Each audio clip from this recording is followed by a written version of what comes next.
آج تک ہم نے اور آپ نے کوئی ایک ایسی چیز نہیں دیکھی دنیا میں کہ جس کے اوپر اللہ تعالیٰ نے ختم ہونے کا مقدر نہیں لکھا ہے۔ دنیا کی ایک چیز آپ ایسی نہیں بتا سکتے کہ جس کے ہم مالک ہیں۔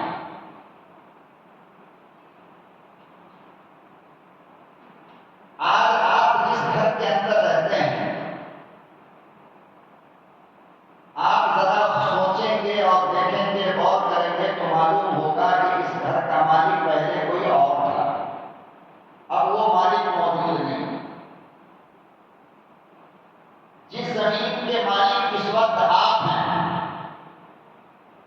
اور آپ کہتے ہیں کہ یہ زمین میری ہے اور اس کا مالک میں ہوں، تو آپ ذرا پتا کیجئے تو معلوم ہوگا کہ ہم سے پہلے بھی اس زمین کا کوئی مالک تھا۔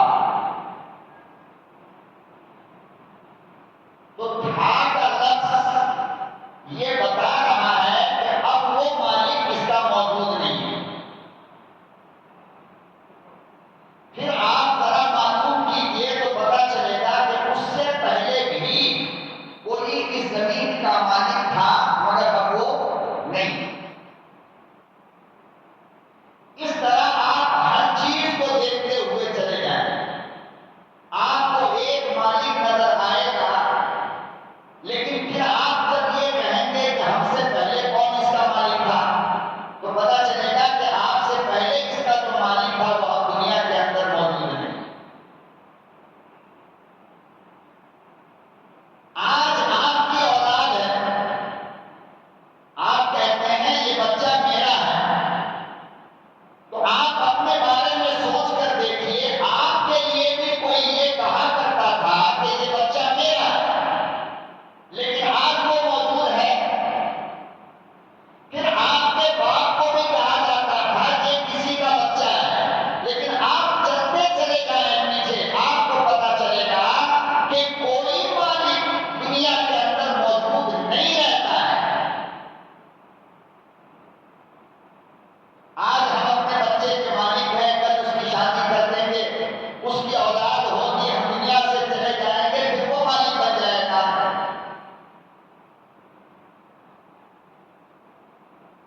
ہر چیز پروردگار عالم نے قرآن کریم میں اس بات کو بار بار سمجھایا کہ جس کے لیے تم اتنی محنت کرتے ہو، جس کے لیے تم اتنی کوشش کرتے ہو، جس کے لیے تم نے مجھے بھلا دیا، جس کے لیے تم نے نماز چھوڑ دیا، جس کے لیے تم نے اللہ کا نام لینا چھوڑ دیا، جس کے لیے تم نے اللہ کا قرآن چھوڑا، جس کے لیے تم نے حلال چھوڑا، آج وہ کوئی بھی چیز تمہاری نہیں ہے، اصل میں اس کا مالک میں ہوں۔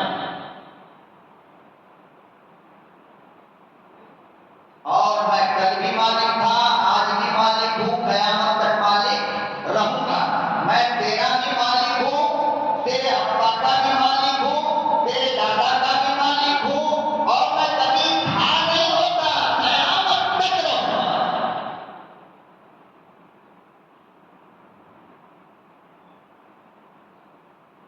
تو یہ تمام کی تمام چیزیں جو اس وقت ہمیں اور آپ کو نظر آتی ہے، آپ دیکھو صبح میں ایک سورج نکلتا ہے اور شام میں غائب ہو جاتا ہے، شام میں چاند نکلتا ہے اور سورج آنے کے بعد وہ چاند غائب ہو جاتا ہے۔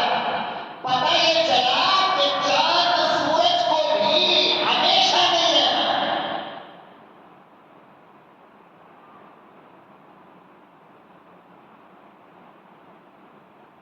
کوئی ایک چیز تو آپ بتا دو کہ جس سے آپ مالک ہو اور ہمیشہ رہو۔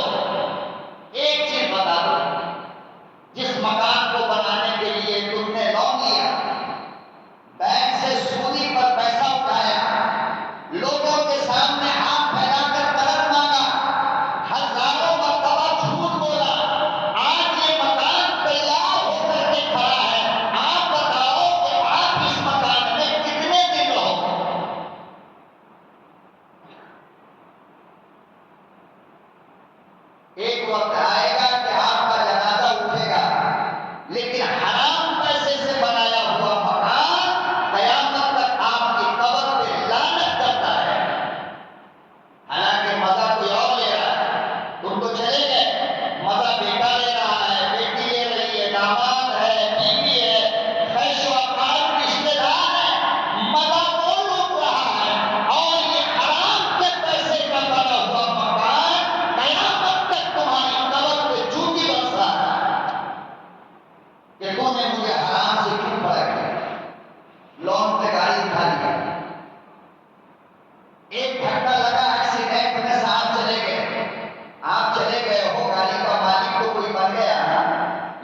یہ جو مال حرام تم نے بینک سے اٹھایا تھا اس کی لعنت تو تمہاری قبر پہ برس رہی ہے.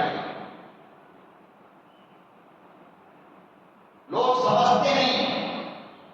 اور پھر عجیب بات ہے کہ مسئلہ بتاؤ تو مولویوں سے بحث کرنے لگتے ہیں.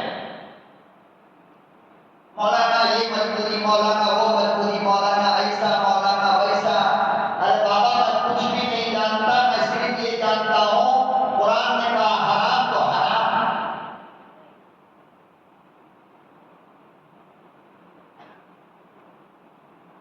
اور آج کل اس کو ایک فیشن سمجھا جاتا ہے کہ بغیر اس کے کچھ ہو ہی نہیں سکتا ہے. جب تک کہ آدمی لون نہ لے تو گاڑی کہاں سے، جب تک کہ لون نہ لے تو مکان کیسے بنے گا، جب تک کہ لون نہ لے تو بلڈنگ کیسے تیار ہوگی. اور دیکھو شیطان کیسے کیسے بہانے کرواتا ہے. دیکھو گے کس کس طریقے سے آپ کو حرام میں لا کر کے گھسیٹتا ہے. اور کیجیے شیطان کہے گا کہ مولانا اگر پوری بلڈنگ پورا مکان میں نے کیش میں بنا لیا نا تو انکم ٹیکس والے پریشان کریں گے، اس لیے ہم کو حرام لینا پڑتا ہے. تو حرام تم نے لیا ایک حرام، اور انکم ٹیکس والے کو بیوقوف بنانے کے لیے تم نے لون لیا، یہ دوسرا حرام.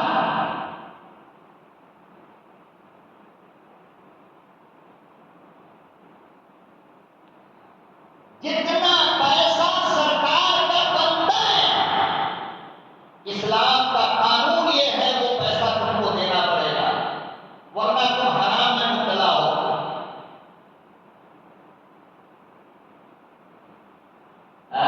کیسے لوگ ہمارے بزرگان دین گزرے ہیں. حضرت مولانا اشرف علی تھانوی رحمۃ اللہ علیہ دیوبند سے تھانہ بھون کے لیے ٹرین پکڑا ہے. حضرت کو پہنچنے میں تاخیر ہوئی، ٹرین آ گئی اور 1 پیسہ یا 2 پیسے کا ٹکٹ ملتا تھا اس وقت فقط. حضرت تھانوی رحمۃ اللہ علیہ جلدی میں ٹرین کے اندر سوار ہو گئے، ٹکٹ نہیں لے پائے. جب تھانہ بھون آپ اترے نا تو وہاں کاؤنٹر پہ جا کر کے آپ نے دیوبند کا ٹکٹ لیا اور وہیں پہ کھڑے ہو کر کے پھاڑ کر کے پھینک دیا.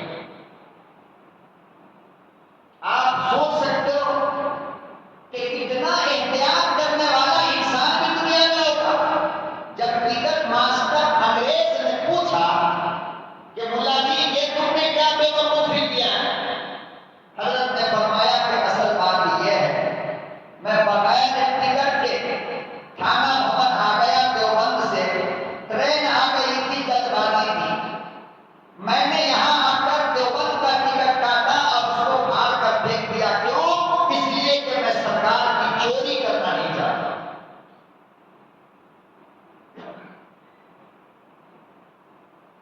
آپ بتاؤ، انگریز نیچے سے اوپر تک چہرہ دیکھنے لگا حضرت تھانوی کا، اور لکھا ہے کہ انگریز کاؤنٹر پر بیٹھا ہوا اپنے دونوں آنکھ سے آنسو ٹپکانے لگا، رونے لگا اور کہنے لگا کہ صحیح مذہب تو اسلامی ہے، باقی تو سب بیکار ہے. حالانکہ خود عیسائی ہے.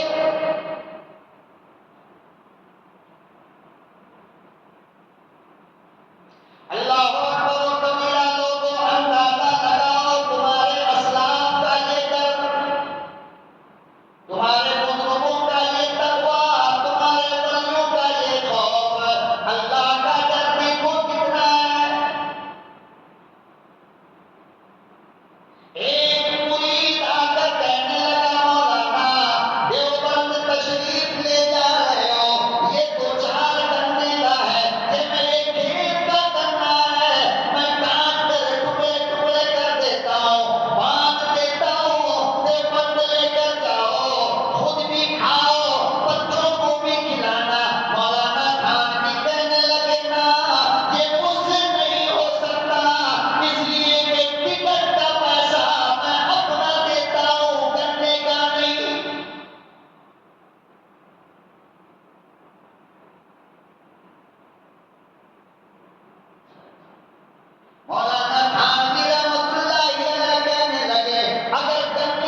کس نے دیا؟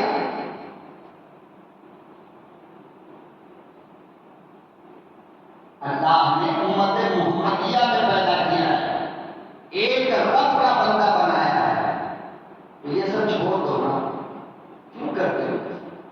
2 وقت بھوکے رہ گئے، موت تو نہیں آ رہی ہے، ارے بھوک کی وجہ سے آج تک کسی کو مرتے دیکھا ہے؟ بولو نا، بے ہوش ہو جائے گا، سب کچھ ہو جائے گا لیکن مرے گا نہیں۔ اما عائشہ کہتی ہیں کہ میں محمد عربی کی گھر والی اور ساری امت کی ماں، میرے گھر میں کبھی کبھی 2 مہینے تک چولہا نہیں لگتا، کیونکہ ہم 2 ٹائم برداشت نہیں کر سکتے تو چوری کریں گے، جھوٹ بول کر لوگوں سے قرض لیں گے، جب معلوم ہے کہ قرض ادا کرنے کی طاقت نہیں ہے تو کیا ضرورت تھی قرض لینے کی؟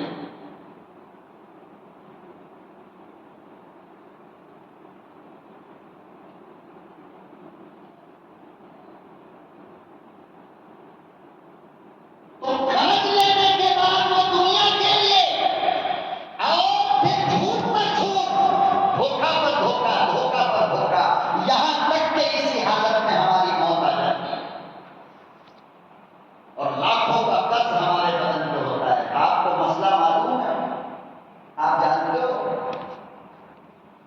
تمہاری وراثت کی زمین، تمہارے وراثت کے مال سے، تمہارے بینک بیلنس سے اگر تمہارے بچوں نے قرض ادا کر دیا تو ٹھیک ہے، ورنہ قیامت کے دن اللہ تمہارا قرض واپس کرے گا، جو نیکیاں تمہارے پاس ہے وہ قرض والوں کو دے گا۔ تو مرنے کے بعد ادا کرنا چاہ رہے ہو، کیونکہ نیکی تو ہمارے پاس اتنی ہے کہ گھر گزر رہی ہے، ہر دن اتنی نیکی ہو گئی۔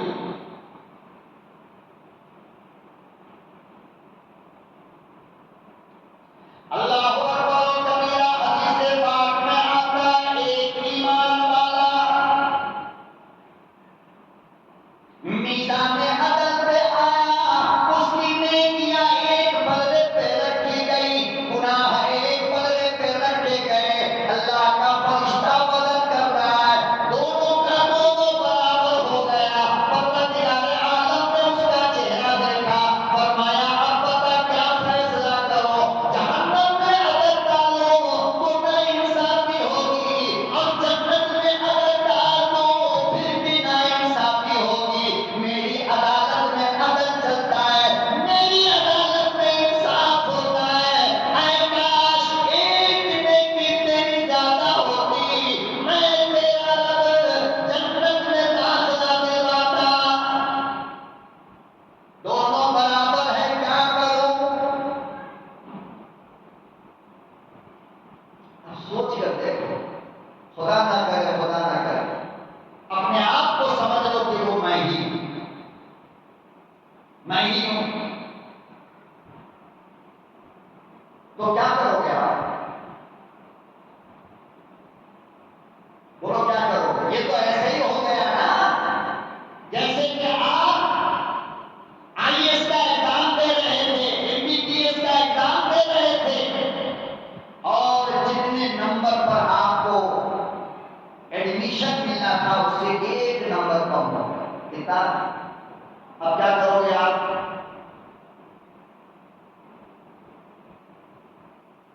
دنیا کی زندگی میں جو تیاریاں ہم نے کی، جو اللہ کے سوالوں کا جواب ہم نے دیا، قیامت کے دن وہ رزلٹ آیا، انصاف کے ترازو پہ رکھا گیا، دونوں کا دونوں برابر ہو گیا۔ آپ سوچ کر کے دیکھو اس وقت آپ کی کیا حالت ہوگی، ہماری کیا حالت ہوگی؟ کاش کوئی ایک نیکی دے، اللہ تھوڑی مہلت دے، کہے گا تو نیکی کر نہیں سکتا، اب کیوں؟ اس لیے کہ مرنے کے بعد عمل کا دروازہ میں بند کر دیتا ہوں، اور عمل اب تیرے کام وہ عمل آئے گا جو دنیا والے تیرے نام سے کریں گے، وہ کام آئے گا، لیکن تو نہیں کر سکتا۔ اب تیرا بیٹا مسجد بنا دے گا تیرے نام پر، قیامت تک اس کا ثواب میں تجھے دوں گا، میں رب ہوں، انصاف کرتا ہوں۔ تیرا بیٹا مدرسے میں کسی بچے کو حافظ قرآن بنائے گا، اس کا نیکی، اس کا ثواب میں تجھے دوں گا۔ تیری بیوی تیرے لیے صدقہ کرے گی، اس کا ثواب میں تجھے دوں گا۔ روئے زمین پر دنیا میں رہنے والے انسان جو کام تیرے لیے کریں گے میں اس کا اجر دوں گا، لیکن تو عمل نہیں کر سکتا ہے، تیرا دروازہ بند ہو گیا۔ اسی لیے حضور اکرم صلی اللہ علیہ وسلم نے فرمایا کہ انسان کو چاہیے کہ اپنی زندگی میں کچھ ایسا کام کرے، کچھ ایسا کام کرے جس کی نیکی مرنے کے بعد بھی چلتی ہے۔ کیا ہو؟ نیکی چلتی ہے۔ ہر دریا کا بنانے والا اگر مر جائے تو کیا دریا کا پانی رک جاتا ہے؟ ایک بورویل کرانے والا 5 لاکھ میں ایک بورویل کروایا، دنیا سے چلا گیا تو کیا بورویل کا پانی رک جائے گا؟ اللہ کے نبی صلی اللہ علیہ وسلم نے فرمایا کہ کچھ اپنی زندگی میں ایسا کام کرو جو دریا کے پانی کی طرح تمہاری نیکی تمہارے مرنے کے بعد بھی چلتی رہے، رکے نہ۔ اس کو کہتے ہیں ثواب جاریہ، صدقہ جاریہ۔ صدقہ جاریہ کا مطلب ایسا عمل جس کا ثواب قیامت تک آپ کی قبر کو پہنچتا رہے، کنیکشن کے ذریعے کنٹینیو تمہاری قبر میں تمہاری نیکیاں وہ کام پہنچتا ہے۔ مثال کے طور پر یہ مصلی جس پر آپ اس وقت بیٹھے ہو، ایک شخص نے لا کر کے دیا، میں نہیں جانتا وہ کون ہے کیا ہے نہیں، لیکن آج مصلی لا کر کے دیا اور صبح میں انتقال ہو گیا۔ مصطفیٰ صلی اللہ علیہ وسلم نے کیا فرمایا کہ جب تک لوگ اس پر سجدہ کرتے رہیں گے اس کا ثواب میں اللہ تم کو دیتا ہے۔ اب دیکھو وہ دنیا سے چلا گیا، وہاں پر وزن ہو رہا ہے اعمال، تھوڑا سا ایک عمل کم ہو گیا، اچانک دوسرے دن دیکھا وزن بڑھ گیا۔ اب میت پوچھتا ہے یہ وزن بڑھا کیسے؟ اللہ کہتے ہیں کہ میرے بندوں کو سجدہ کے لیے جو تم نے جانماز خرید کر دیا تھا وہاں کی نیکی یہاں ٹرانسفر ہو گئی۔ اب وہاں بندہ کہے گا ارے اچھا ہوگا ہم سب مسجد ہی میں دیتے، نیکیوں کا کام کروا دیتے، راستے پہ کہیں پہ کنواں بنوا دیتے، ٹھنڈا پانی کا روڈ پر انتظام کرا دیتے، آنے جانے والا مسافر پیتا اور اس کا ثواب ہم کو ملتا۔ لیکن وہاں ہاتھ ملنے سے کچھ ہوتا نہیں۔ یہ فین ہے مثال کے طور پر، یہ فین چل رہا ہے، چل رہا ہے نا۔ ایک پنکھا ہوتا ہے گاؤں دیہات کے اندر جو لکڑیوں کا بنایا جاتا ہے، اس کو آدمی ہاتھ سے یوں ہلاتا ہے۔ ہمارے یہاں وہ کھجور کے پتے کا، نار کے پتے کا، یہ سب چیز کا بناتے ہیں، ادھر پتہ نہیں ملتا تو بہرحال یہاں نہیں۔ شادی بازی کے موقع سے جاؤ گے نا آپ شیواجی نگر میں تو شادی کے لیے دلہن کے ساتھ وہ خوبصورت فینسی جیسا بنوا دیتے ہیں، یہاں کا نہیں معلوم ہے تو کبھی لکڑی کا بنتا ہے، گاؤں دیہات کے اندر بجلی کا بہت کم ہے نا۔ اب کچھ زمانے سے آ رہا ہے، ورنہ ہمارے دیہات کے اندر تو الحمدللہ آج سے 10 سال پیچھے چلے جاؤ، 10 سال تو اس سے پہلے کسی گاؤں میں بجلی تھی۔ 10 سال کی بات کہہ رہا ہوں، 10 سال پہلے پوچھ لو، آپ کسی بھی دیہاتی کو پکڑو اور پوچھ لو تمہارے گاؤں میں بجلی تھی؟ لائٹ آتا تھا، فین چلتا تھا۔ جب ہمارے گاؤں میں بجلی کا کھمبا ڈالا گیا تو عید ہو گئی، عید کہ اب ہمارے یہاں بھی لائٹ لگے گی۔ اللہ کا شکر یہ ہوا کہ 7 سال کا تھا تو کھمبا گڑا، اور جب شادی کے بعد 5 بچے ہو گئے تو کرنٹ آیا، وہ کھمبا 3-4 بار گیا۔ تو وہاں لوگ ہاتھ کے پنکھا کا استعمال کرتے ہیں۔ ایک صاحب نے پنکھا لیا اور گرمی تیز تھی، لگے ہلانے کے لیے اپنے آپ کو ہوا پہنچانے کے لیے، اچانک موت کا فرشتہ آیا، آنکھ بند ہو گئی، گر گئے۔ یہ پنکھا چلے گا؟ یہ ہاتھ کا پنکھا گر جائے گا نا ساتھ، لیکن ایک بجلی کا پنکھا، آپ اس کے نیچے بیٹھو، مر جاؤ گے تو یہ پنکھا رکے گا یا چلتا رہے گا؟ بولو بھائی چلتا رہے گا نا. آپ کے مرنے سے یہ فین رکے گا؟ میرے آقا صلی اللہ علیہ وسلم نے فرمایا کہ دیکھو نماز، روزہ، زکات، حج، کلمہ یہ لکڑی کے پنکھے کی طرح. ایسے جب تک تم زندہ رہے گے عبادت کر سکتے ہو، لیکن جو تم نے میرے بندوں کے لیے کیا، مسجد کے لیے کیا، چلتے پھرتے مسافروں کے لیے تم نے کیا، فرمایا یہ تیرے مرنے کے بعد بھی یہ کرنٹ کے پنکھے کی طرح چلتا رہے گا اور اس کی نیکیاں تم کو ملتی رہے گی.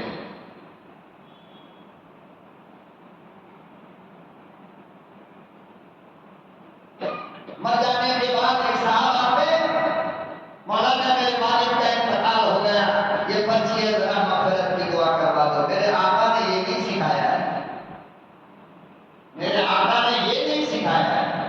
میرے آقا نے سکھایا کہ بندہ آیا پیغمبر کی خدمت میں ماں کے انتقال کے بعد، یا رسول اللہ میری ماں زندہ تھی تو میں بہت پیار سے ان کی خدمت کیا کرتا تھا، اب وہ دنیا سے چلی گئی، کیا میں ابھی بھی ان کی خدمت کر سکتا ہوں؟ فرمایا تم جب تک زندہ رہو گے خدمت کر سکتے ہو. فرمایا کیسے؟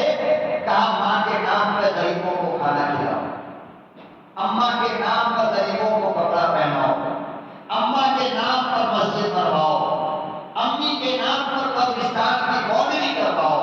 جب تک قبرستان محفوظ رہے گا ثواب تمہاری اماں کو ملے گا. یہ ماں کی خدمت ہے مرنے کے بعد، یہ باپ کی خدمت ہے مرنے کے بعد. یہاں تو زندے میں ہی کتنا اٹھایا جا رہا ہے ماں باپ کے، مرنے کے بعد کہے گی فکر. اللہ ہم سب کا رحم فرمائے.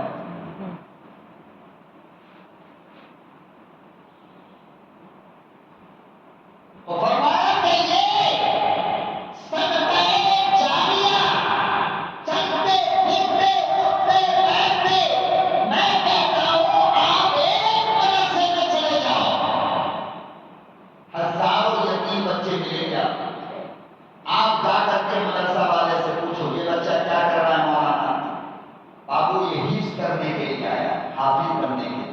اس لیے حافظ بننے کے لیے آیا. مولانا کتنے سال لگیں گے حافظ ہو جائیں؟ 3 سال لگیں. مولانا اس کی ماہانہ فیس کیا ہے؟ 2000 روپئے. آپ وہاں پر اپنی ماں کے نام سے، اپنے مرحوم بابا کے نام سے، خود اپنے نام سے بہت مدرسہ والوں کو کہ آج سے لے کر 3 سال تک اس بچے کا پورا خرچ میں دوں گا. میرے نبی نے فرمایا کہ وہ حافظ بنے گا، پھر اس سے جو حافظ بنے گا، پھر اس سے جو بنے گا، پھر اس سے جو بنے گا، قیامت تک ثواب تم کو ملتا ہے. ثواب آپ بتاؤ اگر میں 100 سال کا ہو جاؤں تو اتنی نیکی ہم کما سکتے ہیں جتنی نیکی ایک بچے کو حافظ قرآن بنانے میں ہم نے کمایا. اور کمایا نہیں بلکہ اس کے شاگرد شاگرد شاگرد شاگرد شاگرد قیامت تک جتنے شاگرد اس کے آئیں گے ہر ایک کے پڑھنے کا ثواب ہم کو ملے گا. کیوں؟ اس لیے کہ بندے کی بنیاد ہم نے ڈالی ہے. اب یہ جتنی اونچی عمارت بنے گی تعمیر میری کہلائی ہے، اس کی فلانے آدمی کا مکان ہے، یہ نہ ہوگا. تو اس بچے کے پیچھے جو ہم نے کیا وہ صدقہ جاریہ بن گیا. یہ کرنٹ کے پنکھے کی طرح قیامت تک اس کی نیکی چلتی ہے.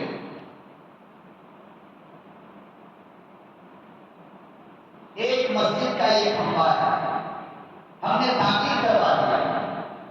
دیکھنے کو یہ ایک کھمبا ہے جو ہم نے تعمیر کروایا، لیکن آؤ میرے آقا کی حدیث سے پوچھو، رسول اللہ صلی اللہ علیہ وسلم کی حدیث سے پوچھو.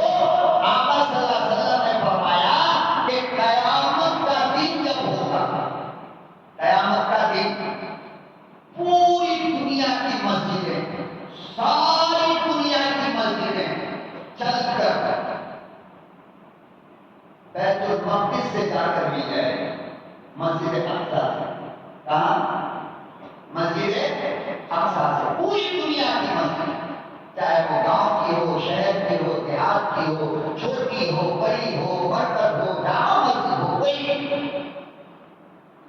کیونکہ قیامت کے دن ہر چیز کو فنا ہونا ہے، کیا ہونا ہے، اور پوری دنیا میدان بن جائے گا، اور یہیں پر اللہ کی کرسی لگے گی اور حساب و کتاب ہوگا، لیکن مسجد کو اللہ نہیں گرائے گا اس کو، تو پھر کیا کریں گے، ساری مسجد کو اکٹھا کر دیں گے اللہ، پوری دنیا کی مسجد کو، اور بیچ میں مسجد اقصی، اور چاروں طرف دنیا کی تمام مسجدیں، اس میں ہماری سبحانیہ بھی ہوگی، توحید بھی ہوگی، ریاض الجنہ بھی ہوگی، جامع مسجد بھی ہوگا، مرکز بھی ہوگا، ساتھ، اور پھر اس مسجد کی ایک ایک اینٹ جو میرے پیسے سے خریدی گئی، یہ آقا صلی اللہ علیہ وسلم نے فرمایا وہ اینٹ بھی اللہ کو چیخ کر کہے گی، اے اللہ اس کو معاف کر دیجیے نا، اس کے پیسے سے میں خریدی گئی، یہ کھمبا کہے گا اللہ اس کو معاف کر دیجیے نا، اس کے پیسے سے ہم بنے ہوئے، وضو خانے کا ایک ایک نل کہے گا اللہ اس کو معاف کر دیجیے نا، اس کے پیسے سے میں لگا تھا، پھر لوگوں نے وضو بنایا، مصلی کہے گا اللہ معاف کر دیجیے، اس کے پیسے سے خریدا گیا، پھر لوگوں نے سجدہ کیا، یہ منبر، یہ محراب، یہ ٹائلس، یہ لائٹ، یہ فین، یہ پنکھا سننے میں بڑا عجیب لگتا ہے، لیکن پڑھو گے تو پتا چلے گا یہ اور بھی جھوٹ نہیں ہوتا، یہ دوسرے کا ایک ایک راز، حتیٰ کہ اللہ کی قسم اگر اس کی چھت کی ڈھلائی میں تم ایک مزدور بن گئے اور اپنے سر کے اوپر تم نے گانا اٹھایا اور چھت کے اندر تم نے لے جا کر کے ڈال دیا، اللہ کی قسم قیامت کے دن یہ مسجد کا چھت یہ بھی کہے گا اے اللہ میری ڈھلائی میں اس نے اپنے سر پہ گانا اٹھایا۔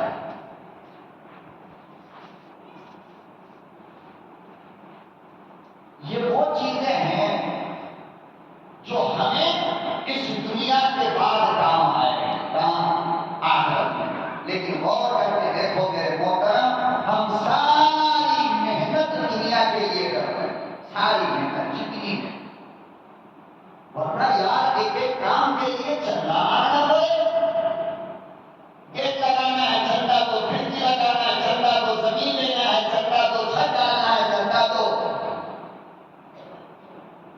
اس روئے زمین پر اللہ کے ایسے ایسے بندے ہیں خدا کی قسم جو ایک دن میں ایسی 10 مسجدوں کی تعمیر اپنے پیسوں سے کروا سکتا ہے، لیکن توفیق نہیں مل رہی، کیا نہیں مل رہی ہے؟ توفیق نہیں مل رہی، کیوں نہیں مل رہی ہے؟ اللہ ناراض، اللہ راضی ہوتا تو تیرے پیسے کو عثمان غنی کے پیسے کی طرح استعمال کروا دیتا، اللہ راضی ہوتا تو تیرے پیسے کو ابو بکر کے پیسوں کی طرح استعمال کروا لیتا، اللہ اگر راضی ہوتا، یاد رکھو میں رب کی قسم کھا کر کہتا ہوں ہمارے جیب سے کسی غریب کے لیے اس وقت تک 10 روپیہ نہیں نکلتا جب تک کہ اللہ ہم سے راضی ہو، جب اللہ خوش ہوتا ہے نا پھر ہمیں توفیق دیتا ہے 50 روپیہ غریب کو، ورنہ ایسے دل میں پڑے ہیں مر رہے ہیں، کروڑوں روپے کے مالک ہیں، اللہ اپنے گھر نہیں بلا رہا ہے تو آج تک حج نہیں کیا، عمرہ نہیں کیا، کیوں؟ اس لیے کہ اس کا کوئی گناہ ایسا ہے جس کی وجہ سے اللہ ناراض ہے، اپنا مقدس اور مبارک گھر دکھانا نہیں چاہتا، نہیں ہے صرف بڑے بڑے کارخاندار لوگ ہیں، 50 کروڑ کے مالک ہیں، عمرہ نہیں، حج نہیں، ایک مسجد کی تعمیر نہیں، ایک مدرسے کا تعاون اور اس کی مدد نہیں، اسی لیے میرے آقا صلی اللہ علیہ وسلم نے ارشاد فرمایا کہ لوگوں اللہ سے دنیا نہ مانگا کرو، عبادت کی توفیق مانگو، کیا مانگو؟ عبادت کی توفیق مانگا، 3 دن سے کتنے دن؟ 3 دن سے حضرت فاطمہ کے گھر میں فاقہ چل رہا ہے، چھوٹے چھوٹے بچے ہیں، حسن حسین ایک بیٹی، 3 دن سے بھوک سے روتی ہے، جناب فاطمہ چولہے پر لے جا کر خالی برتن پانی ڈال کر کے رکھ دیتی اور اور بچوں سے کہتی کہ بیٹا تھوڑا انتظار کر، تھوڑا انتظار کر۔ بچے جب دیکھتے کہ کچھ بن رہا ہے تو انتظار کرتے کرتے سو جاتے، صبح ہو جاتا۔ یہ پیغمبر اعظم کی بیٹی کے گھر کا معاملہ ہے، میری تیری بیٹی کا نہیں، جس کے دروازے پر قربانی کا کام جبریل امین کرتا ہو، اس بابا کی بیٹی کا یہ حال ہے۔ حضرت علی گئے مارکیٹ میں کچھ کام کرنے کے لیے، ہم لوگ کام کو ایسا سمجھتے ہیں، نوکری کو ہم لوگ ایسا سمجھتے ہیں، چوری سب سے اچھا کام، چوری مارکیٹ میں جا کر لوڈنگ انلوڈنگ کریں گے نا تو دنیا دیکھ کر کہے گے وہ لوڈنگ انلوڈنگ کا کام کر رہا ہے۔ تو یہ چونکہ پسینے کا حلال کمائی ہے تو شیطان کہتا ہے یہ کام مت کرو، ارے بس میں چل جا جس میں بھیڑ بھاڑ بہت زیادہ ہو، ایک موبائل اگر پا گیا تو کام بن گیا نا، 3 4 دن چلے گا، یہ اچھا کام ہے۔ محنت عیب کی چیز، مزدوری عیب کی چیز۔ اللہ کے نبی صلی اللہ علیہ وسلم کے بارے میں حضرت عائشہ فرماتی ہیں کہ آپ کا چمڑا کا جوتا جب پھٹ جاتا تو گھر آ کر فرماتے عائشہ سوئی دے دو، یا رسول اللہ کیا ہوا؟ وہ راستے میں جوتا ٹوٹ گیا، فرمایا کہ میری آنکھ نے دیکھا ابو بکر صدیق کی بیٹی کہتی ہے میں نے آنکھ سے دیکھا میرا محبوب اپنے ہاتھ سے جوتا سلتا ہے۔ جہاں گورنر کے بچے دسترخوان پر کھانا کھانے کے لیے بیٹھیں گے نا تو گورنر کا پلیٹ بھی یا تو بیوی آ کر کے اٹھائے یا بہو آ کر کے اٹھائے، گورنر صاحب نہیں اٹھائیں گے کیونکہ چودھری کا بچہ ہے نا، کما کے لاتا ہے گھر میں تو پلیٹ کیوں اٹھائے گا؟ دسترخوان تو بچھا، کھانا تو لگا، پانی تو لا، پلیٹ تو اٹھا، ٹھنڈا تو لا، ساری غلامی کرو، ہم تو خالی جہنم میں ڈالیں گے بس۔ میرا نبی اپنے ہاتھ سے جوتا سیدھا، اور آگے سنو گے حدیث پڑھنا جانتے ہو تو پڑھ لینا، شمائل ترمذی جو حدیث کی مشہور کتاب لکھا ہے کہ خدا کی قسم کبھی کبھی ایسا ہوتا، اما عائشہ کہتی ہیں کہ میں روٹی بنانے کے لیے بیٹھتی تو میرا مصطفیٰ لکڑی کو پھونک کر کے آگ لگاتا تھا کہ لکڑی جلا جائے گا۔ مصطفیٰ اپنے نبوت والے ہونٹ سے پھونکتے ہیں، آگ بھڑکتی ہے تو میری اماں روٹی بناتی ہیں۔ آگے سنو، اماں عائشہ کہتی ہیں کہ کبھی کبھی ایسا ہوتا کہ لکڑی کی چنگاری اڑ کر کے مصطفیٰ کی داڑھی پہ پڑ جاتی تو داڑھی کے بال جل جاتے، لیکن آقا اسے کیوں پکڑتے اور ارشاد فرماتے دنیا کی آگ برداشت کر لے قیامت کی آگ سے بچ جائے۔ ترس گئی نا ہماری بیوی ہمارے پیار کو، کون لا کر دے گا ایسا پیار؟ کون ہے اپنی بیویوں سے اتنا محبت کرنے والا کہ جس کی باتوں کو، جس کی محبت کا اعلان بیوی دنیا سے کرے؟ تو ہماری بیویوں کو سوائے گالی کے، مار کے، دھمکی کے کچھ ملا ہی نہیں۔ یہی وجہ ہے کہ صبح دوپہر شام جس مسجد میں جاؤ عرضی پڑی ہے طلاق کی۔ ارے تو جانور کو شوہر بنا کر کون رکھے گی دنیا میں؟ شوہر وہ تو نہ رکھے۔